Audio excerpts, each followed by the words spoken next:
But at the end of the day, it's down to the individual because that's their life. So if they're happy sitting on their ass all day, working from their computer, going home, watching TV for the rest of the night, not moving one bit, ordering in 3 meals from their phone, from Uber Eats, and that's their happiest self, I can't impact that.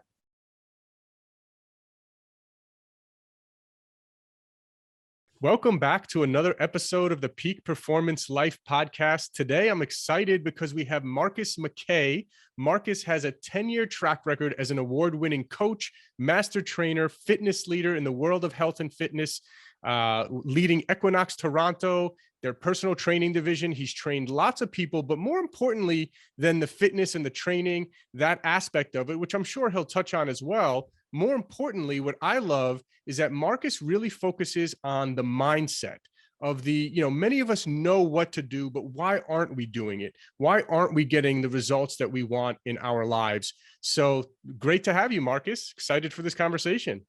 Thanks so much for having me, man. I'm pumped. Awesome. Well, yeah, why don't we start off with a little background, a little bit about you and your story, how you got to where you are right now.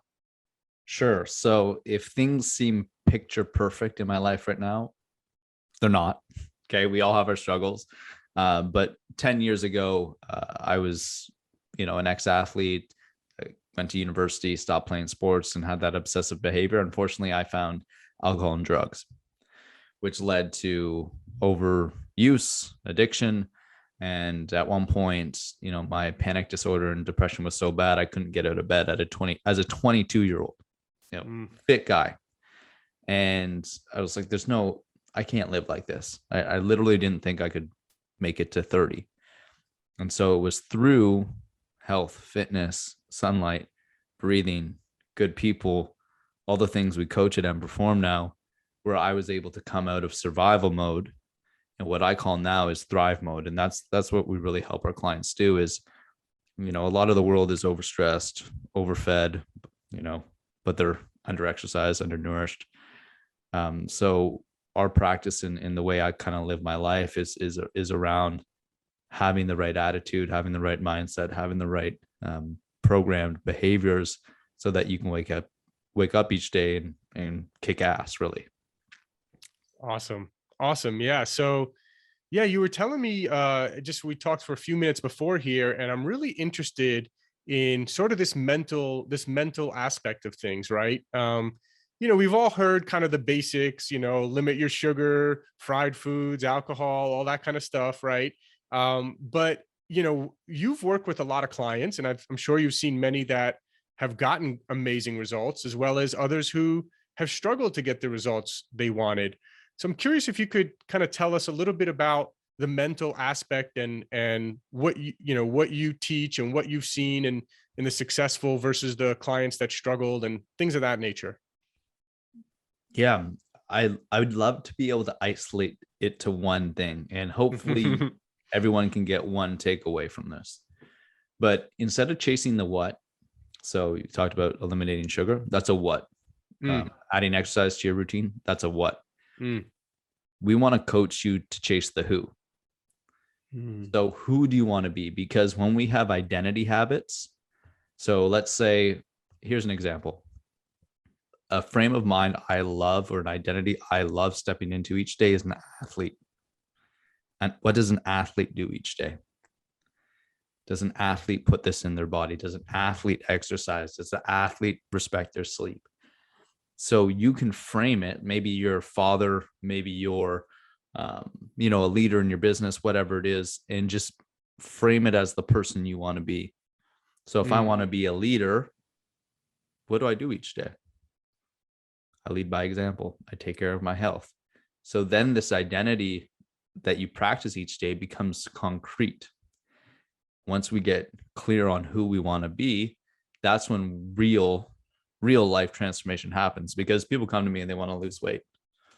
Cool. We can do that. That's easy. But how do we actually sustain it for life? It's all in your head. It's the person you wake up as each day. I love that. I hate it, but like if you've got fat habits, I'm sorry. we got to get rid of those fat habits. Like those Mm-hmm. habits need to be replaced with fit habits. Mm. Mm. Yeah. Yeah, I love that. And you know, like I realize as you're saying that, like one thing that I visualize and have a identity for myself is that my number one goal in life is for me, my wife, and my two daughters to all live to over 100 years old, right? Like I I want to live to over 100 years old, and so I'm now taking the actions because that's who I want to be. So every day it's the same thing. I look at, am I going to put this in my body? Well, if I want to live to over 100 years old, probably not, right? And it makes the decisions very simple, right? It's not like, you know, I think I've given this example once before. Like when I look at a piece of cake, you know, I'm not like struggling to make this decision of like, oh, do I want that cake? Maybe I should, maybe I shouldn't. Like, oh, well, are they going to think I'm rude if I don't eat it at the birthday party? Or, you know, it's not like that, because just my identity is that like I don't eat cake, right? And again, maybe that's extreme for some people. You can have whatever, but that's just an example from my own personal life. Yeah. What's a rule? Yeah. Like you can have a rule that, hey, Monday through Friday, I don't eat cake. Mm-hmm. I eat cake on birthdays. I eat cake at Thanksgiving or pies, whatever. So you have rules Mm-hmm. in your life, because as soon as you have gray areas in your life, well, sometimes I have cake, sometimes I don't. You will always have cake, Mm-hmm. right? I'll give an example I use is I don't drink alcohol. I don't do shots. I don't drink alcohol. I'll have some red wine or some champagne on a celebration, but I don't drink alcohol. If somebody hands me a shot, I don't drink booze. So that's a rule, Mm-hmm. right? It's similar to identity, but that's a great goal for you to your whole family live over 100. That's an example I use. I want to be able to hike mountains when I'm over 100 years old, right? Mm-hmm. And so when I'm sweating and I'm in Warrior 3 and like I'm uncomfortable in a hot yoga session, what am I thinking about? This is for my future self, because my 40-year-old self, my 50-year-old, my 60-year-old self is going to say, hey, Marcus, thanks for going to those hot yoga sessions. I feel great now. Mm-hmm. Yeah. Sacrificing short-term gratification for long-term results. That's great. And that's an awesome way to put it. I would change your vocabulary saying, I invest time now for my future better self. Because Investing is better than sacrificing. Yes. Yes. I sacrifice. I gotta Yeah. sacrifice. It's Right. hard on you, right? Whereas I'm Right. like, no. I'm not available at 6:30 to 7:30 a.m. because I'm investing in my future body. Mm-hmm. Right. Love that. That's a way better way to look at it than you're putting the service in. Mm-hmm. Mm-hmm. Yeah, I love that. So language seems to obviously be a part of what you do when you work with your clients, right? Yeah. Well, What just are yeah. breaking down limiting beliefs. Like I listen super intently and I Mm, pick up, because if you can imagine the way they speak is this way outwardly, how is their speak internally? mm-hmm. Like if they're using words like sacrifice, or if they're like, or some negative words as uh, pain, workout. If they go work out, I don't like the word workout, because as the word work, it sounds laborsome. Mm, So at Emperform, we train. nice. You show up to train. I have training. So then it's goal oriented. It's future tense. But yeah, I would just watch. Well, think about it. We have 60,000 thoughts a day. 48,000 are negative. Mm-hmm. Negative thoughts have to have a negative vocabulary around them. So just mind your words, Mm-hmm. because it'll shape the way you feel about yourself. It'll shape your conversations. And if you can always see the positive in things, if you always see that silver light, if you always be grateful, you know how many people would kill if you're struggling to get your training in, you know how many people would kill to have your body to be able to do what it does. Mm-hmm. Physical exercise is not punishment or a sacrifice. It's a celebration of what your body can do. I love that. I love that. What else could for the average person who may be struggling, listening to this right now, and they're like, I want to get healthier. I've been planning this for a while. I want to finally make a change, but they haven't, maybe done it in the past. or maybe you have some examples from other clients of situations that you help them overcome. What advice do you have around there? I think we've all heard this. Like, you need to connect with a bigger purpose, the why. People call it the why. Ask yourself why 7 times why you're doing something. And just because we live in such a fast-paced world, is people set their goals once and expect to hit them.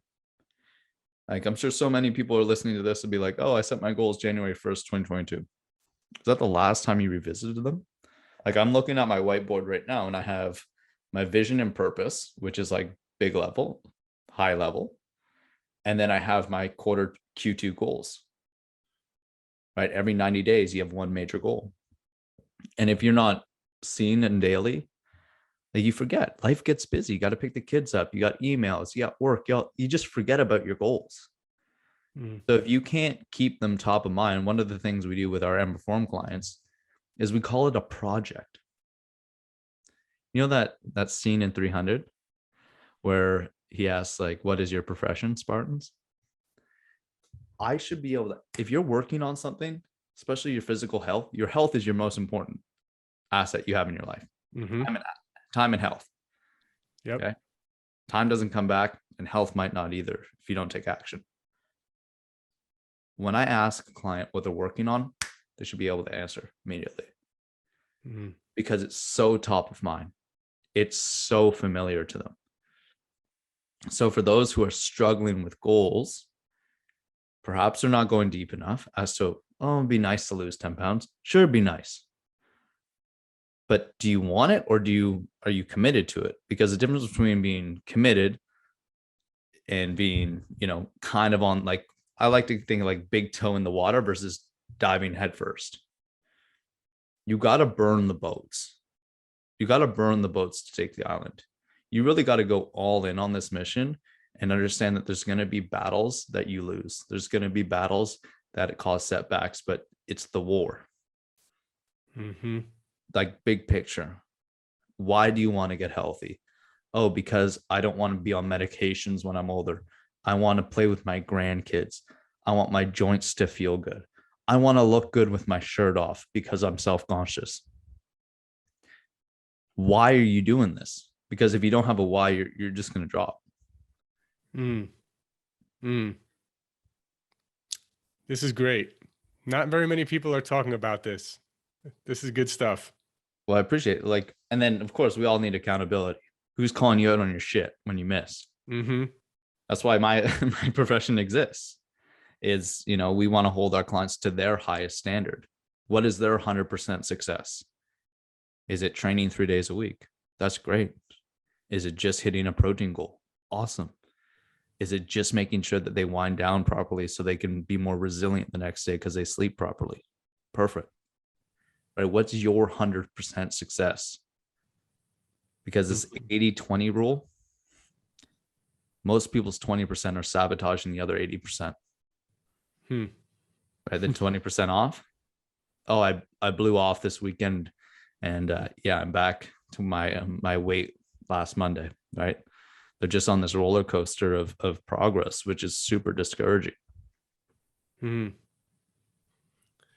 So the first thing, so it sounds like, so you work with clients at, it's called M-Perform. Yeah. And is it a physical, is it virtual or in person mostly? Yeah. So we have our own platform. So everything, we have clients all over the world.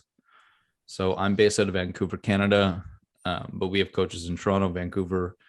We have clients in the States, Australia, Europe. And what you'll hear me speak about is, we design some badass training programs, probably some of the best in the world. But at the end of the day, training programs get training for 45 minutes, an hour of the day is what? 4% of your day. 4% of your day. What are you doing the other 23 hours? That's what I'm more concerned about.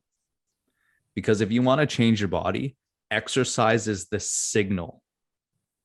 When you go in, you do resistance training, you do cardio, you do your weights, whatever that is. That's signaling to your body that it needs to adapt and make changes. But how does it adapt and make changes? That's through nutrition. That's through digestion. That's through sleep, hydration, all these other pillars that are actually going to yield the big results. So a lot of people say, oh, I need to start training. I need to start working out. You probably just need to start meal prepping. Mm-hmm. I think that's because at some point in your life, whether you're a kid or, in high school, you probably played sports, you probably did recess, you probably had some sort of physical activity in your life. Mm-hmm. But if you've always been someone who struggles with nutrition, always had addictions to sugar, whatever, or booze or whatever it is, those behaviors have been planted for 10, 20, 30 years, who knows? Those are your kryptonites. That's what's going to be your limiting factor. So our first task, my coaching team and me, when we onboard a new client, is we find the weak link in the armor of every person. What's the weakest link? Because if you want to build a healthy, resilient body that you absolutely love when you look in the mirror and you have weak links, we're probably not going to get there. Interesting. Yeah. It's interesting what you said about, being so deeply ingrained with bad nutrition, bad diet. I mean, I see it even right now. I tell my wife when our daughter's soccer games, every week, a different parent brings a snack pack, and I call it the diabetes special. I told my wife, I mean, it's literally like a Gatorade with like 40 grams of sugar, Doritos, a bag of Doritos and like some other crazy thing. And it's just like, this is normal to most people. And it's like, kind of crazy. And I can just see it. I mean, look, these from the age of 5, or from even a younger age, right? People are consuming such highly processed sugary foods that, they wake up and when you're young, you can most of the time handle it and deal with it. But as you, especially as you get a little older, you're now you have some problems, and now you have to unwind 30 years of bad nutrition. Yeah. And it's just a lack of education and social. So there was so much, I'll give you an example. There's so much research on how bad cigarettes were for people, but people kept smoking because it was socially acceptable. The reason smoking is dropping is because now it's become socially unacceptable. Because people care about status more than they care about numbers. So if you look at obesity, it's likely that these rates will only start to go down when there's a societal change. That, hey, this isn't good. Our hospitals are going to be overrun. We're going to start losing people 30 years before they should have died because they were eating Doritos and snack packs and all that bullshit. Like, there's got to be a change.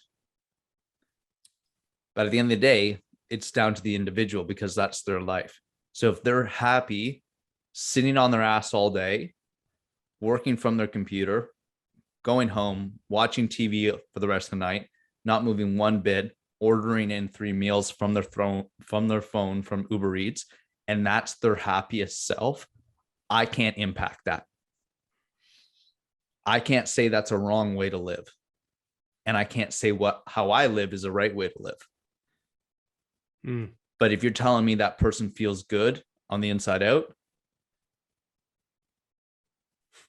I don't know. I really don't know. Yeah, it's really interesting.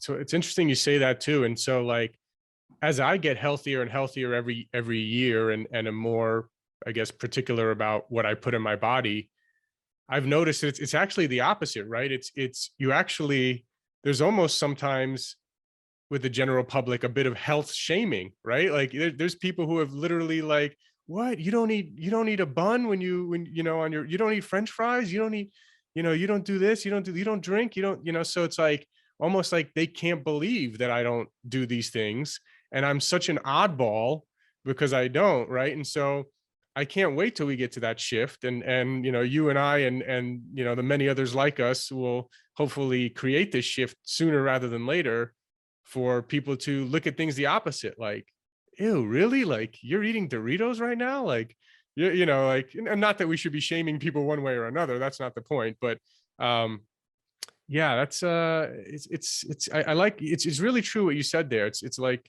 when we have a change in what's socially acceptable, and it's a big thing, right? People go to eat with their families, and their family expects them to eat certain foods that they make. Yeah.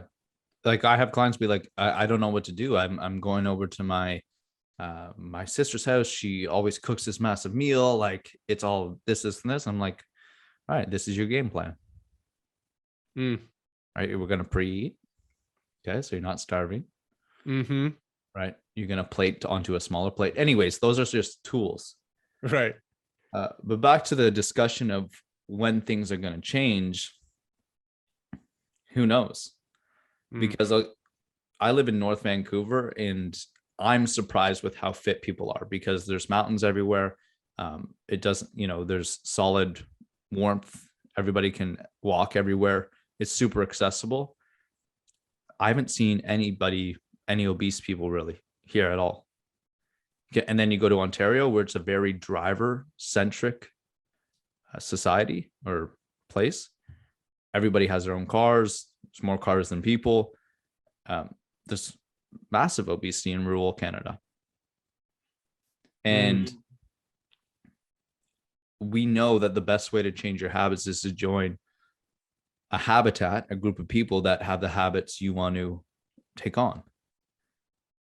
So is your environment, just as a little side note, look around the people you might need to be the first one to create that environment.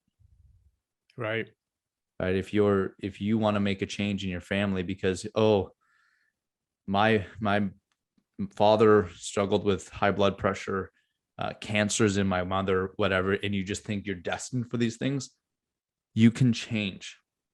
Your daily actions and habits can massively impact your genes, right? Your chance of disease. But you might have to be, for instance, when I was partying, all that stuff, I was the first one to get healthy. Now, a lot of them are on my coaching program. Nice. But you might need to be that first walker. Yeah. Yeah.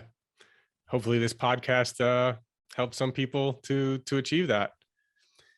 Well, yeah. Who do you want to be? Get clear on that. Why do you want to be them? Is my current environment set up for success? Like if you go through your kitchen or your office and the foods, people aren't part of your future. Like we have all our clients just do a kitchen audit. Just clear everything the fuck out. Pardon my language. Because if you get bored, man, Doritos taste really good when you're bored in the middle of the day. Yeah. That's definitely kind of like a step that a lot of people can easily take and make sure that they're setting up their environment for success. And if you have something bad, I say throw it away, because when you throw it away, you feel that loss, and it makes it harder to go buy it again the next time, because you're like, oh, well, I threw it away last time. So I like that a lot. I wanted to ask you, there's one thing that I heard one time, and I think I even said it to someone one time, and it's like, you can teach people skills, right? Like you can teach people how to lift weights the right way, and you can teach people, how to, diet a certain way. But, I heard someone once say, like, you can't teach hunger, like you can't teach desire, essentially, right? Like are people, and I don't know if that's a true statement or not, right? But, it's easy to teach skill sets, but the mindset, which it seems like you're focusing a lot on, like, is there something like, do people have to like innately have some sort of hunger or desire, or is that something that people can kind of create? It's interesting you say that. It's almost like You know, when people say, "Oh, you found your purpose." Mm-hmm. No, I just tried a bunch of shit and found something, Right. I really love and that I have skills at. Mm-hmm. You know, like, can you coach desire? I think we have survival desires. We have to eat, we have to reproduce, right? The two F's, right? We have to feed and fuck. Those are your first human instincts. Mm-hmm. Beyond that, and this is like your self-actualization theory or self-actualizing, is we need to be all we can be. Mm-hmm. I think that's ingrained in most humans, is that what's popular is I want to live up to my potential. Yes. I think that and say that all the time. I want to live up to my full potential. Yeah. Exactly. But we'll never reach our full potential because the full potential of a human is unknown. Right. But what's really important for humans is just getting better. Mm-hmm. I just want to get better. Yeah. That's my goal. Like each year is like every single year I get dialed. I do a photo shoot. You know, I'm turning 32 this year. I look back at my 31st photo and I'm going to smash it Mm-hmm. because I want to prove to myself and my clients, the people I lead, that I'm getting better each year as I age. Mm. But for some people, they're so happy, or maybe not so happy, but they work the 9 to 5. They get the 12 pack on Friday and the pizza, and they have a weekend, and they just love that. But some people want to get up at 5 a.m. and crush work until 8 p.m., get their training in, and they're just savages. Mm-hmm. Like, where did that come out? Maybe it's a chip on their shoulder. They've got something to prove. They have some people have a really big scarcity mindset. I don't know if you listen to Drake's, obviously big Drake fan in Canada, but he won Artist of the Decade. Mm. And one of the parts of his speech was, you wondering why all this happened, all this music, all this stuff, is I work like it could be taken away tomorrow. Yeah. As they work so hard that tomorrow might be gone. And it's a scarcity mindset, but it's also a super motivational mindset. Mm-hmm. Right? I'm sure your work ethic increased and your attention to what you do on a regular basis really increased once you had kids, right? Mm-hmm. Because they're seen. Kids, Right. kids don't do what you say, but they do what you do. Yep. I can't answer, is everybody built with desire? But what I do know is if you get really clear on your vision, right, the clarity of your vision, the happier you probably are. When you're confused about life, when you're confused about where you're going, that's when you're not feeling fully fulfilled. Mm. Mm. And so what if someone's listening right now and they say, okay, that sounds great. How do I get more clear on my vision? I don't know what my vision is right now. Yeah. What are your top values? Mm. So a value is where you spend your money, where you spend your time. Mm. Okay. So what you act on daily. So a lot of people say, hey, I want to get healthy. And then I'll look at their schedules. I'll see it like, I don't see health. Or they'll say my top value is health and it's my family. And I'll be like, oh, look. And it's like, hey, man, I didn't see you act on your health at all today. And you saw your family for 30 minutes because you were at work all day. Is that really your top value? Because it's cool, but it sounds like work is your top value.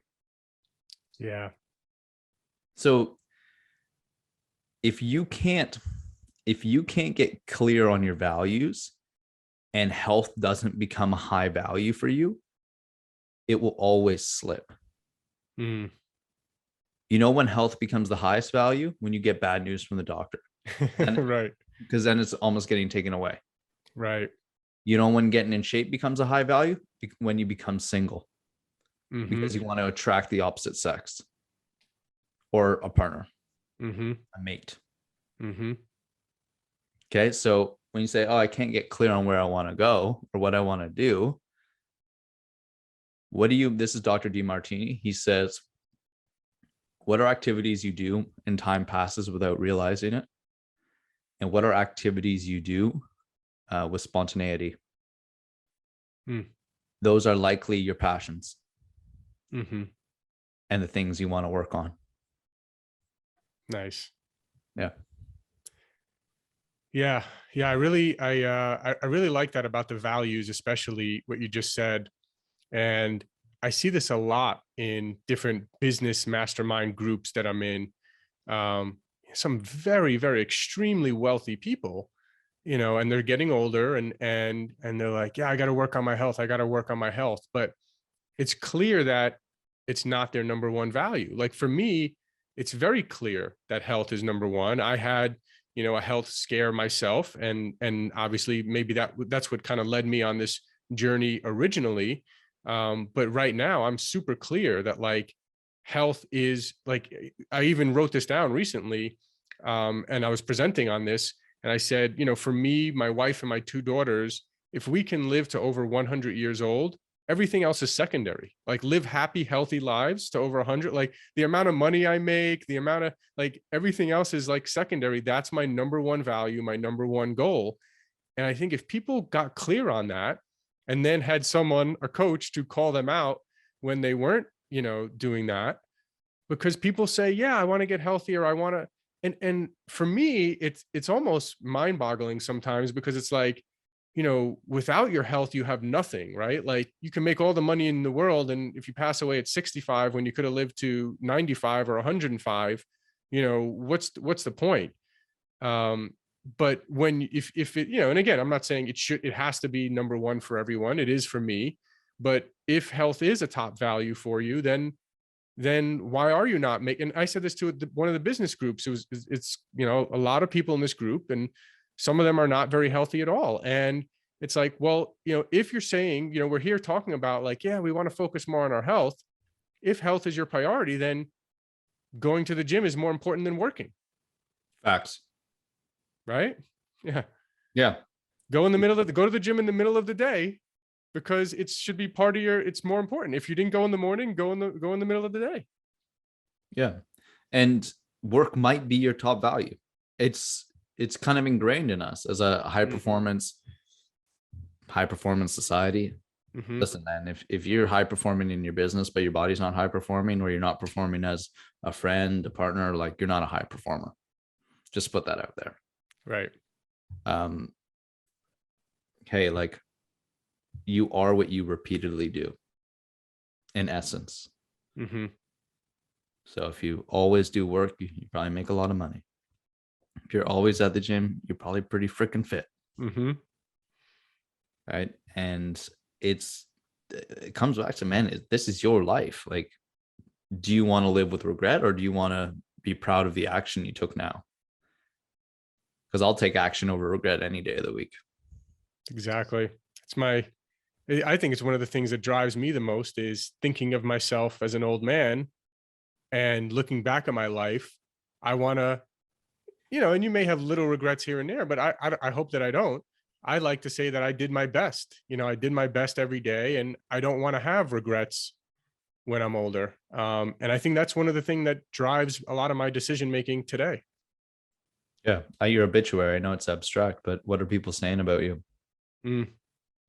What'd you do? Who'd you impact? Right. Who were you? Yeah. I mean, we're getting pretty existential and philosophical, but at the end of the day, it's if you can play this long game, okay, you have short incremental goals of things you got to do on a daily basis to ensure the result happens. But if you can get clear on the vision of the person you want to be for now, nothing's forever. Like when I have kids, things might change. My vision might change. But for now, I know exactly what I want to work towards, because I felt the pain. I felt the pain of life not continuing past 30. That's a belief I had in my early 20s. And so now I live in a place of abundance and gratitude, and I choose my daily actions based on the person I want to be. Nice. I love that you're one of the top trainers, and we're not talking about a training technique, which is we can talk about that all day, but until people get consistent and clear on why they're showing up to the gym each day, it's a lost cause. You know, like, but I do think I base a lot of my success on having good mentors and coaches that inspired me. Like, who's the inspirational leader in your life? And if you don't have one, I'd try and find one. It doesn't have to be a close relationship, but maybe it's someone on Instagram that you follow that shows up every single day. Like, this is something I had to do. Like, I hated social. I don't love social media. I hate being on my phone. You know, after 4 p.m., my work phone goes off.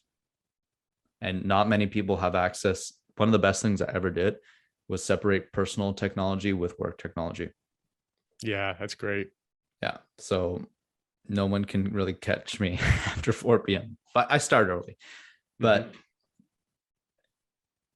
I wanted to have impact in the world. And one of the things I didn't want to do, but it was a must, was post to social media every single day. Show up for my people, educate my people. So I had the vision of where I wanted to take and perform. And look, now we're international. We have 5 coaches. We're going to impact thousands and thousands of more people. But I was doing stuff I didn't want to do because the vision was big enough. So back to your training, sometimes you're going to have fire. You love to train. Felt so good. But there's going to be days where you're like, oh, I don't want to do it. But try and connect with why you're doing it, that future person, right? Do you have that future version of yourself looking at you and be like, hey, man, I thought we had one more set left. Right? Nice. Awesome, man. This has been really great. Any other I definitely want to let people know where they can find you and follow you, you know, on social and anywhere else. And here also, if you had any other closing thoughts. But yeah, let everyone know where they can find you and follow you if they want to consistently learn more. Yeah, sure. So my Instagram handle is Marcus Mackay, Marcus Marcus, Mackay Mackay. My website is www.marcusmackay.co. Perform is a coaching program that we help everything from mindset, training, nutrition, recovery to help our clients go from survival mode to thrive mode. But I hope this conversation was valuable for you. Identity habits, key. Vision, key. Accountability or commitment devices. So commitment devices are things like coaches. Commitment devices are things like scheduling your training. So pre-commitment, right? Maybe you hire someone that's a pre-commitment to show up for that person.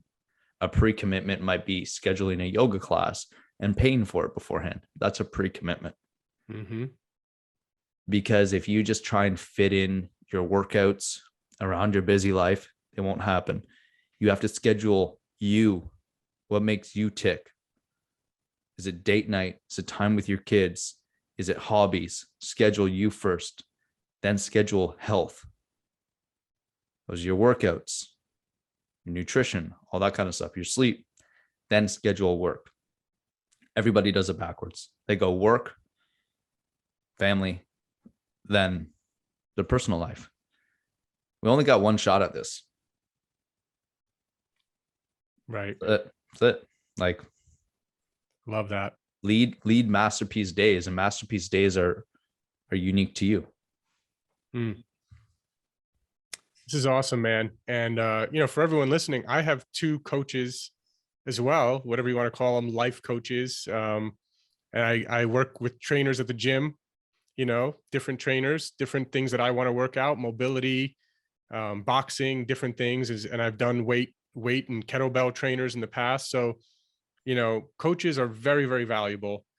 Again, I've always invested a lot of money in my own coaching, self-development, mastermind, trying to level up my peer group and people that I'm surrounding myself with and people that will hold me accountable. So everything Marcus said here is really resonating with me, and I hope it resonated with you as well. So Marcus, thanks again so much for sharing your wisdom here, and highly encourage everyone to follow you and continue to learn more from you. Thanks for having me, man. Appreciate your attention. Thanks for listening. And just a reminder, if you haven't yet tried any of our Peak Performance products, you get 20% off your first order. We have one of the largest selection of USDA certified organic superfood powders, as well as very high quality supplements. And you get 20% off your first order at buypeakperformance.com. That's www.buypeakperformance.com.